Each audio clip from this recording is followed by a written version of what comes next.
Hi everyone, welcome to this week's Discovering AI, Parenting in the Age of AI, where in just a few minutes, 10-15 minutes, we're looking to share some insights with you this week that you can apply tonight or even over the weekend with an opportunity to help you think through this very different world that we're navigating now as parents, with the reality that we don't have 20 plus years of experience before we need to impart our knowledge and real world life experiences to our children. Instead, we're learning and navigating this path with AI together with our children.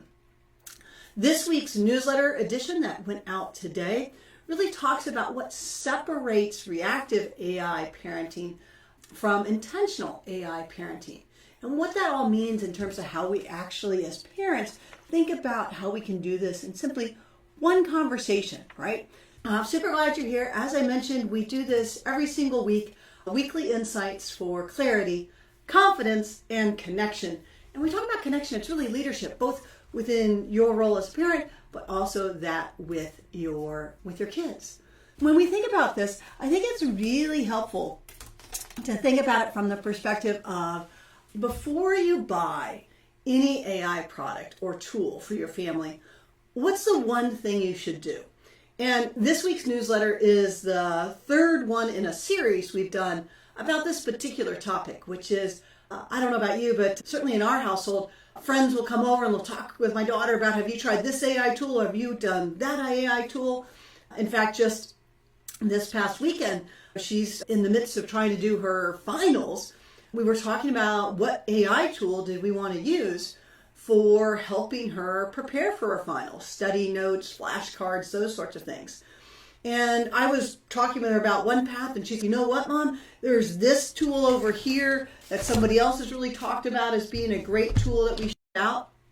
So before we did that, before we actually said, okay, let's go ahead and pay for the subscription fee or just simply download it because it's a free tool, there's this first thing that we need to do as parents if we want to truly be intentional in this process. And that's really having the conversation first about the use of AI and how it'll be applied. And then in the case of our family, and where we'd like to help all families get to, is it's a question that you can ask every time that you're about to download a new AI app. And that is understanding, as a family, how do you intend to use this AI app? And will it actually help and develop greater thinking, or will it run the risk of shortcutting or circumventing growth and learning? So when we think about it, and when I talk about it in this week's newsletter about before you buy any AI tool for your family, do this first, it's important to understand that the guidance gap is real. So as parents, don't think it's all on you, and don't think, oh, I must just be missing something, or I'm so busy, I must be far behind. No, the reality is the guidance gap is real. And what do I mean by that? Recent studies has talked about, for example, even at elementary schools, some people are wondering, do I need to worry about AI or do I not? The answer is you do, because certainly we're seeing younger and younger usage of AI, doing homework, especially when there's pressure about grades or success.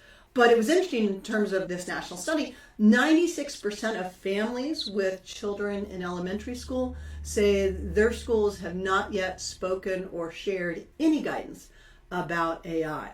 And so when I do talk with parents, oftentimes they're like, I just expect the schools to take care of that. The reality is this technology is moving so fast that schools and teachers, they're trying to figure out how to adjust and modify with something that literally every other week has a new model or new capability that comes out. And so we really can't look to the schools purely for the guidance. We have to look to the schools as a partnership, right? We talk about it from the standpoint of a trifecta between parents, students, and schools working together, not only with AI as it relates to academic work, but also then as parents and students thinking about use of AI outside. So if we think about elementary schools, 96% of parents have received zero guidance from it. Oftentimes at the middle school guidance, it's still very much around AI is not allowed to be used, oftentimes in middle schools, and that it's a zero tolerance policy. Yet the reality is kids are figuring out how to work around that, right? Yes, there's Turnitin and other capabilities, but now there's new capabilities that you can ask tools to say, now how do you write it in this such a way so that it can't be caught? And the kids definitely are feeling the pressure. We talked about this in prior sessions. You have organizations or companies like Grammarly that actually has ads that run how to use AI in the A+ era, because that's the expectation in terms of what people are doing. So as we think about this, the reality is parents are having to navigate this environment with tools and capabilities with limited guidance. It could be no guidance at the elementary, absolutely zero tolerance at middle school. And then in high school, oftentimes it's about how would we also treat it relative to plagiarism, with similar concepts about acknowledging use and talking about sources and capabilities and things of that sort. But the reality is this is not a technology story. Oftentimes people want to put AI into being this technology story. It's really simply a parenting story. And we have to, as parents, the insight I'm hoping that from this conversation, it kind of sparks the perspective that we as parents have to shift from reacting to AI to deciding how it will actually be used in our family. And along the way, helping our children learn to notice when and how AI is impacting their own growth. And that noticing will become an integral skill for our kids. And why do I say that? When we think about this, oftentimes, and there's actually been research about this, that kids are noticing that when they use AI, it really does come fast, that answers come quickly. But did I really learn anything or not? Or did I understand it? Or was it pretty generic in terms of the responses and the results that I got? Or did it really kind of circumvent my learning with this? And so when we think about it from the standpoint of noticing, and that's a skill, we can also help our kids realize how AI can be helpful. So when, for example, they're trying to prepare for finals and AI is being used to help them think through these key subject matters and topics, and AI is able to help them come up with flashcards or different questions to ponder in case they have an essay question, to think about how they would respond in that situation, they're also noticing how it can actually further what we call the 6 essential traits under a CREATE model. And that first starts off with critical thinking and problem solving, right? And so that's really an integral part of this. And when you think about it as a parent, if you recognize the guidance gap is real, you can't just look to the schools to give the guidance. They're trying to figure it out along the way. If you recognize it's not so much about ignorance or to an expertise, that you don't have the technology background, nobody does, we're learning this together. It's really about choosing to move from reacting to deciding as a family and having that conversation around the use of AI. And then if we can help our young kids, our children, we talk about this from birth to 18 or 24 plus when they get out of college. But if we can help our kids really start to question and notice, when is AI actually helping them build a skill? And when is it actually shortcutting their learning? If our kids can start to learn and understand that, then we're empowering them to know how and when to make decisions and trade-offs. Just like the old story says, you can feed a person a fish and feed them for a day, or you can teach them how to fish and you feed them for life. As we think about AI, it's a very similar principle and why these conversations matter as a family. So what we do every single week at Discovering AI is every Wednesday we put out a newsletter. We hold this Facebook Live Insights conversation for 10-15 minutes, just to give you something to think about and kind of break up your week maybe a little bit with Wednesday, but also help you think about what you might do as a family this weekend in 10 to 15 minutes. And so every Friday, we put out a companion MindSpark activity. And this week's MindSpark activity is all about the AI discussion. And this is really about how do we open up this conversation with our children so that they can, at the end of the day, start to be empowered to notice when AI is helping with their growth and development, when it's actually helping them do well in terms of preparing for schoolwork, or maybe looking at opportunities to do things differently with their friend group or with their sports team, or starting a side business, side hustle, that these are skills they can use when they continue to go through. And so when we think about that, this week's MindSpark is really about this weekend asking your kids the question, where do we see AI popping up? That's really the opening entree question, which is, where is AI popping up in our life? It's simply one question, but it opens it up where they start to say, oh, I saw AI popping up when we were in our history class, and our teacher was showing us a video on YouTube, and it was talking about this point in time in history, and lo and behold, AI came up making all these new recommendations. And we actually followed some of those recommendations. We opened up a couple more videos because we thought they were pretty interesting. Or where is AI popping up in our own lives when we think about using Amazon or any of the online platforms to do shopping? What does it know about our shopping patterns and our history and what we've bought before and what we might want to use again? Where is it coming up?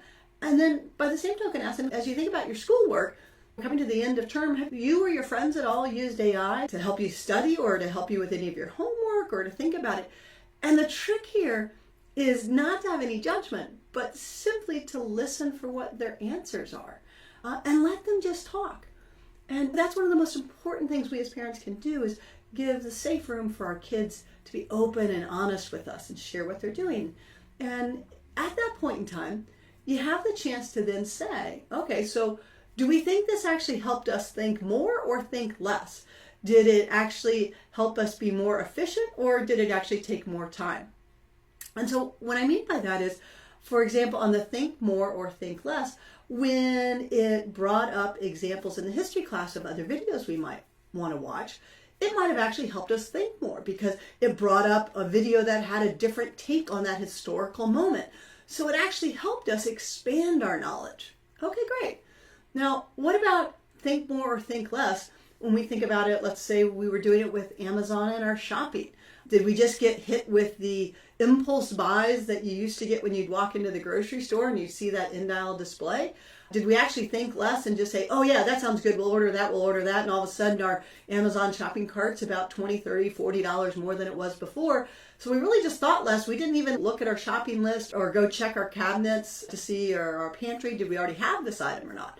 So it's a fun way in which you can have this conversation. And then you can even ask the question, if they say, I used it for studying for this final, or I really got stuck in this sort of math homework. And you can ask them, in this case, did it give you the answer? And as a result, did you really learn the material? Or were you able to work it through in terms of steps? If you can create this moment where it's non-judgmental, it really is amazing how you can open up their awareness, and you're teaching them to fish for life with their own awareness to know, hey, when am I focused on simply getting a quick answer versus getting the insight and the information I need that's going to help me grow and move forward. So when we think about these things, and as I mentioned, this is the third part in a three-part series about when you are facing a situation about whether or not to download or to buy or to set up a trial subscription for that next AI app. It's about, first and foremost, just taking that step back as a family and asking each other the question. Realizing that the guidance gap is real, that we as parents don't have years of experience on our kids, that our kids are oftentimes even more comfortable and excited to use technology and figure it out, that this is a moment in time where we as a family can come together and ask ourselves the question, and how do we move from lack of awareness or understanding to together deciding? And this is where we really talk about it. Not reacting, but deciding how, when, and where, and why do we think this AI app or this AI tool is right for our family. If we do that, we then truly create the ability to notice how technology is interacting in our lives rather than simply reacting to it. And when we notice it, we're building up a huge important skill set in our children as they work through their own mental and experiential development of building uniquely human traits that are going to serve them well in the age of AI. So I want to thank you again as you have dedicated your time to be with us on Parenting in the Age of AI every Wednesday. Remember, this weekend, just subscribe to get the newsletter and the Mind Spark sent directly to your email. You can start with one question this weekend and allow that moment to open up the conversation. Thank you so much, and have a great day.